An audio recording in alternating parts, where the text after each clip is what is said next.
నయీం నేర సామ్రాజ్యం పూర్తి వివరాలు రాబట్టేందుకు పోలీసులు అన్ని కోణాల్లో దర్యాప్తు సాగిస్తున్నారు. ఇప్పటికే కోట్ల రూపాయల ఆస్తులను గుర్తించగా అరెస్ట్ అయిన నయీం అనుచరులు, కుటుంబీకుల నుంచి మరింత సమాచారం రాబట్టే ప్రయత్నం చేస్తున్నారు. ఈ క్రమంలోనే నిందితుల కస్టడీ పొడిగింపు కోరుతూ న్యాయస్థానంలో పిటిషన్లు దాఖలు చేశారు.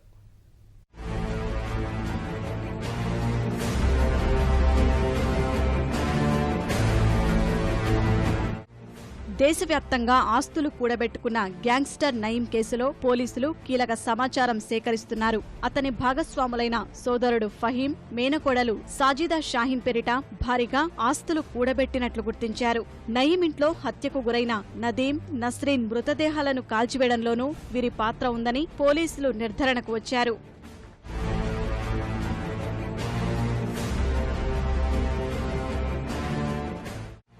ఫహీం, షాహీన్ తరచూ నార్సింగ్ మండలం అల్కాపూర్ టౌన్షిప్లోని నయీం ఇంటికి వస్తుండేవారని పోలీస్ వర్గాలు తెలిపాయి. నయీం ఇచ్చిన డబ్బుతో రాజమండ్రి, విజయవాడ, బాపట్ల, నెల్లూరు, ఒంగోలు తదితర ప్రాంతాల్లో ఇండ్లు కొనుగోలు చేసినట్లు ఆధారాలు లభ్యమయ్యాయి. వీటితో పాటు ఫహీం పేరు మీద కూడా వాహనాలు కొనుగోలు చేసి హైదరాబాద్, నల్గొండ, ఛత్తీస్గఢ్ ప్రాంతాల్లో పార్కింగ్ స్థలాల్లో ఉంచాడు. నయీం బొలోరా వాహనాన్ని తీసుకున్న నల్గొండ జిల్లాకు చెందిన మసూద్ ఆచూకీపై పోలీసులు ఆరా తీస్తున్నారు. First Farhana and Afsana 6 days తీసుకున్నాం, తర్వాత మళ్ళీ 3 days తీసుకున్నాం. ఇప్పుడు మళ్ళీ కస్టడీ అడుగుతున్నాం 7 days కోసం. తర్వాత ఈ అబ్దుల్ ఫహీంని, సాజిదా బేగంనేమో 10 days కస్టడీ అడుగుతున్నాం. ఆర్గ్యుమెంట్స్ అంటే ఫర్దర్గా ఇన్వెస్టిగేషన్ ఇంకా పెండింగ్ ఉంది, అందుకనే కస్టడీ కావాలని చెప్పినాము. అదే ఆ గోవాలో, ఛత్తీస్గఢ్లో అక్కడ ప్రాపర్టీస్ ఉన్నాయని దాని గురించి తీసుకెళ్దామని ఫర్దర్ ఇన్వెస్టిగేషన్ కోసం తీసుకుంటున్నాం. ఇదే సమయంలో అల్కాపూర్ టౌన్షిప్ లో నయీం ఇంట్లో బావ నదీం, పనిమనిషి నస్రీన్ను హత్య చేసిన ఘటనలో ఫహీం, షాహీన్ హస్తమున్నట్లు పోలీసులు గుర్తించారు. మృతదేహాలను రాజేంద్రనగర్ శివారులోని మంచిరేవుల, షాద్నగర్ ప్రాంతాల్లో కాల్చివేసినట్లు వెల్లడైంది.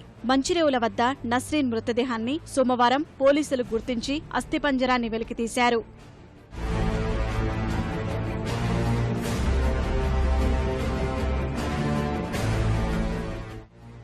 ఈ క్రమంలోనే నయీముద్దీన్ కేసులో 4 నిందితులకు రాజేంద్రనగర్ న్యాయస్థానం రిమాండ్ను మరో 14 రోజుల పాటు పొడిగించింది.